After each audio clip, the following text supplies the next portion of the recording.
Welcome back to FusionAuth TownHall version 0.8. We thought we'd do a little something special this time, so I flew out to Portland to meet with Jason Lengstorf, who does Learn with Jason. He also has this cool new show called For Web Devs, where he puts together 4 different developers, and they have one idea or concept that they get together with, and they all create a separate app and review it. So go check that out. I was able to sit down with Jason and ask him to try out FusionAuth for the first time in a Next.js app based on one of our quick start tutorials. I hope you enjoy it. It's a developer's first look at FusionAuth. All right, so you wanted to show me. Thanks for coming on. Yeah. Is that a change for you, right? Yeah, this is fun. So I'm excited. I feel like I've heard people talk about FusionAuth. I've never actually used it. Nice. Yeah, and that's I flew out to see Jason to hang out, and I was like, can you check out FusionAuth so I can put it, on our town hall and like have a developer actually walk through FusionAuth. Never having touched it, right? You haven't touched it. No, I don't even know if I've been to the homepage. Yeah, see, and this is exactly what I want, right? So I know you're a web guy, and I think we have a great Next.js quick start on it. So I'm going to just kind of walk you through like where to begin, but then I kind of want to see where you fall down with it as well. Yeah, let's do it. Mostly because I wrote the quick start, and it'd be helpful to actually see somebody do it. Apparently I have been to your homepage because I have it in my history. All right, so let's see if I go to get started. Okay. Self-hosted is always free. Kick tires and build your own instance. So the interesting part about this is typically like we'd send you this shirt I'm wearing, Cash Cat, and you'd get started. But it's good to see you go to this, and this is kind of one of my arguments that we should put our quick starts directly on this page. Mm-hmm.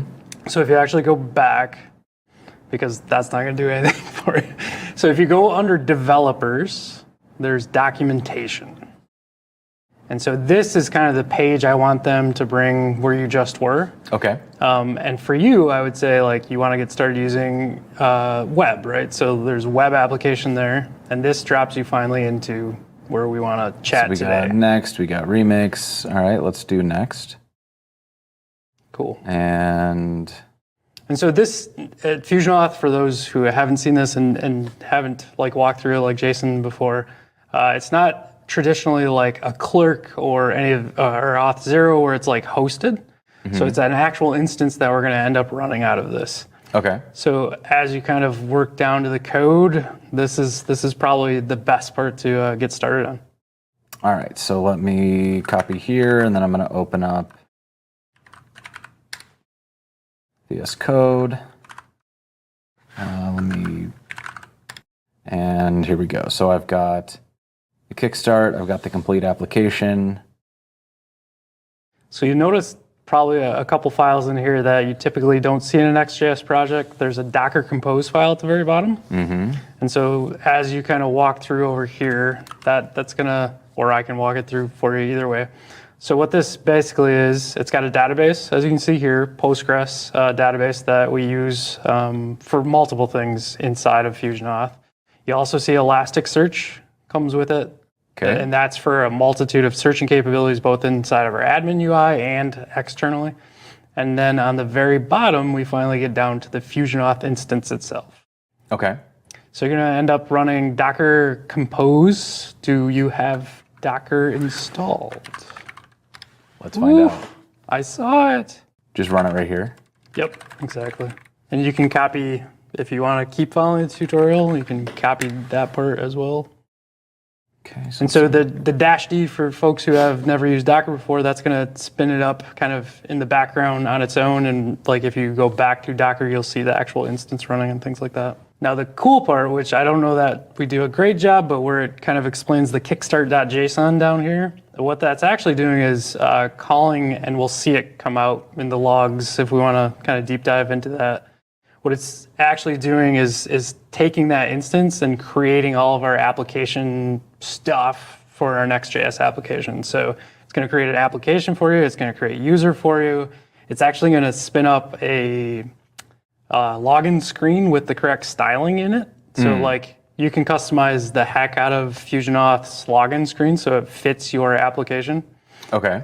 So all of that's kind of happening in that quick start. So this is the complete application. So you want me to build the next application? If you have time, yeah. Why not? I don't think it'll take too long. Let's do it. So here's the create next app at latest. We'll call it Change Bank. And again, if you want to copy paste to save typing, feel free. Come this far. No tailwind. Oh God, there's so many options. There's so many. And this is all because Next.js kind of started with this whole ask you 12 different questions to lay out an app now. So these are all prompts to keep you from doing that. I feel like they've got way. You're like a huge Astro fan, where I'm like a huge Svelte, but I'm kind of loving what Astro is doing lately. Svelte in Astro is pretty dope. Yes, that's where I'm at right now. Yep.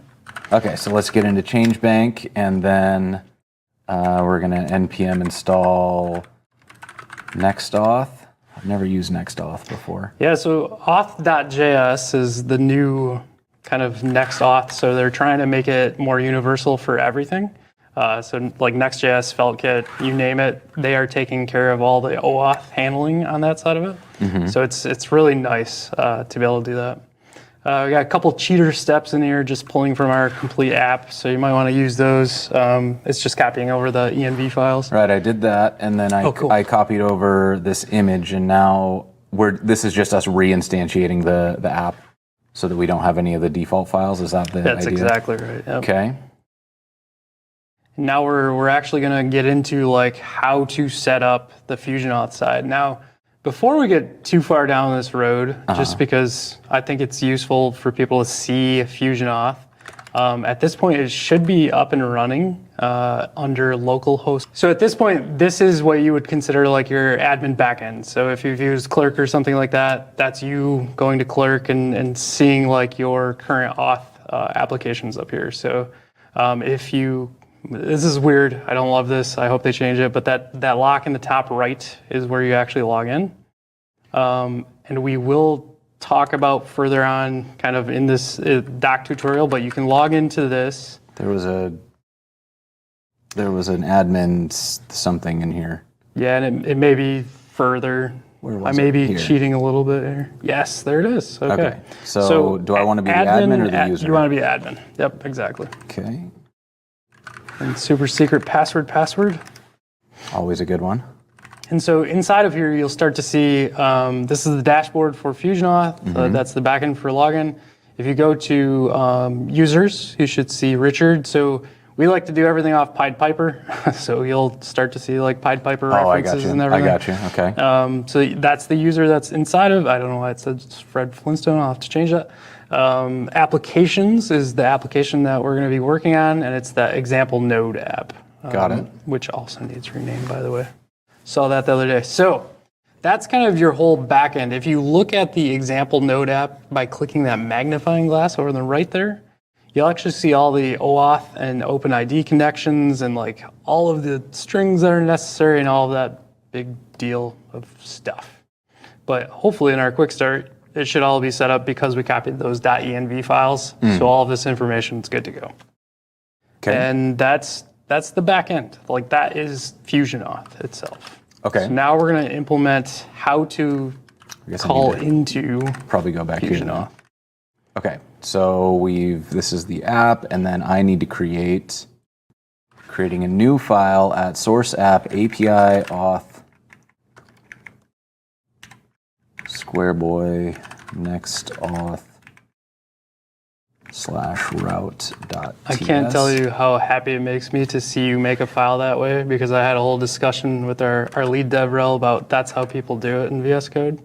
So that was perfect. Okay, so let's look at this code a little bit. So these are all the environment variables that I just pulled in. Exactly. And then we've got... And if you want to look at those, feel free to show them on screen. This, again, the cool part about FusionAuth is you're running an instance all by yourself. You're not up in the cloud or anything like that at this point. So can I copy this over? .m.local, there it is, okay. So it's localhost 9011 that we're hitting, the client ID and secret, like all of that stuff. Now, like when you go to put this up on fly.io or AWS or wherever you want to host this thing, you'll obviously update a lot of these things, but that's kind of the defaults that we have started. Right. And so this this is just something generated? It's just or- gobbledygook. Yep. Okay. It really doesn't matter what that thing is as long as it can match it. Okay. Yep. So we grab all these pieces here. This is just making sure they're set, and then create the FusionAuth provider. So one cool thing about Next.auth, or what will become auth.js, is the provider, the code has been written. Like they host the provider piece for OAuth. It's pretty simple, to be honest. Like it's just those OAuth endpoints that are getting used, but it's using a lot of the Node.js standards for OAuth. It's all kind of baked into this. And so that's the whole piece of like providing everything for OAuth, and then you expose it out using that handler, wrapping it in Next.auth. And so this is all to set up Next.auth. Yep, exactly. Got it. All right, we're going to set up some styles. I'm a huge Tailwind fan. I never like doing this. Get your tailwind out of my house. Oh, you're one of those. What do you think about the new Stylex? Yeah, Haven't looked at it Stylex. yet. It's interesting. I kind of threw CSS and JS out the window, but they're doing some cool stuff. I am still kind of convinced in general that trying to replace a language with an abstraction over that exact language just makes everybody's life harder. And so whenever I see something like Tailwind and they've got classes that have a bunch of like oddly written CSS because they needed something that escaped the Tailwind classes, I'm just like, why? Why wouldn't you just write CSS? I like if someone could provide me a utility class the same way, I'd use it. Like Yeah, I I just think- want all of the CSS like kind of baked, so I like don't have to think about it. I like open props is good for that. Yes, agreed. Okay, so we Argyle, got a login. right? Yeah. Yep. And let's see. I'm going to create one in components, and that is going to be login link. All right, and these look like pretty, like I'm not seeing any magic here, so I'm just kind of flying through these. Let's get this layout in, source app layout. And yeah, it's all next. So this is all Next.auth stuff. Like Fusion, there's not really any FusionAuth code outside of that provider config. Right, so we try to stick with kind of open standards on everything. So any OAuth provider, like if you just wanted to do it straight to, you could write all of these calls yourself. Like you could hit the API out of FusionAuth. I kind of made the decision to use this Next.auth because I think a lot of people started using it. I don't know if they're continuing down that path. I actually ran into a couple hiccups on auth.js in SvelteKit. They don't have certain things done. Yeah, so these are just kind of some fun pages. Some are going to be secure and not secure, essentially. Okay, let's make change. Page.tsx. And now we got to do a form.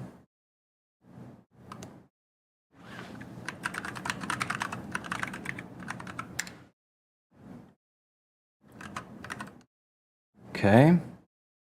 And now we're ready? Fingers crossed. I mean, at this point, right? Okay, so localhost 3000. Let's get it up. We do localhost 3000. So because admin doesn't belong to our node example app, we're actually going to log in as Richard. Example.com. Hey! There's a whole video behind this, by the way. All right. Okay. So I get there's it. some more humor. But I mean, long and short of it, you just set up a full like backend auth. You have all the pieces you want.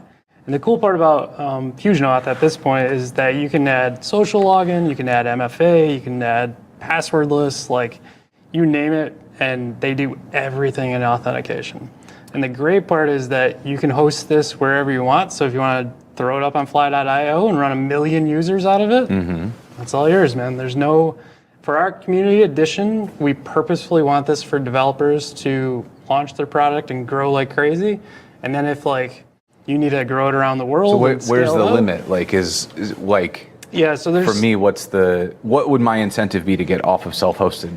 and use FusionAuth Yeah, hosted. yeah. So there are when I talk about those like MFA, there are those advanced features. Some of them. So there's this thing called advanced threat detection as well. That is a paid feature, and whether you want to host FusionAuth still yourself, you can totally do that, or we can host it for you and bring you onto our cloud. So we run Kubernetes under the hood, kind of spin up. The other thing that I always want to bring up to people too is that we are not a shared tenant. So you get your own. Like there's nothing else that will impact So you. if I sign up for FusionAuth, you're spinning up new infrastructure for my account specifically? Exactly. Nice. Yep. And that's it. What other thoughts, questions? I mean, that's FusionAuth in a nutshell right there. I mean, I think if I wanted to have, you know, everything on-prem, it's nice to know that it's open source stuff that I can pull it in and kind of look at it myself. The setup was, I mean, honestly, most of that was dealing with Next.js, not FusionAuth. So I think that is that's always a kind of a pleasant experience when you don't have to deal with the auth provider so much. I know as like a web developer, just like true web, not really, and I did like infrastructure stuff a while back.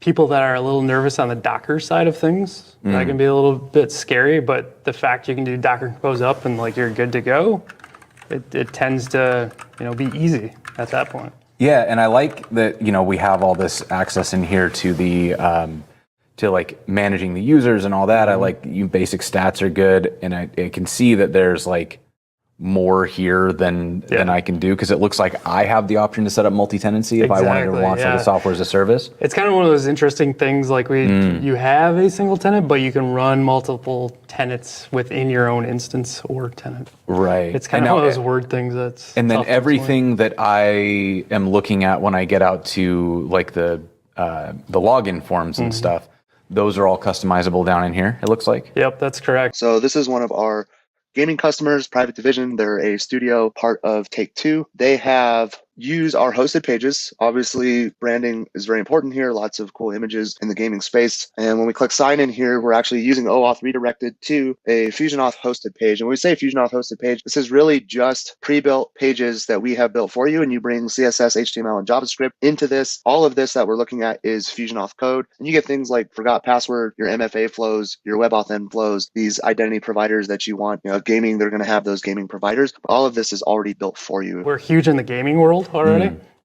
Actually, Jason was kind enough to let me work over here. I was just editing a video from Fat Shark. They just released, I'm not a big gaming guy, Warhammer 40,000? 40K? 40K, maybe? 40K. Yeah. So that thing's pretty wild. Millions of users are running it, but you would never know it's a FusionAuth login. Got it. That's how customized it is. Cool. Yeah. Very cool. Sweet. Wow, thanks for the demo. Well, thank you. I really appreciate your time. Yeah. Awesome.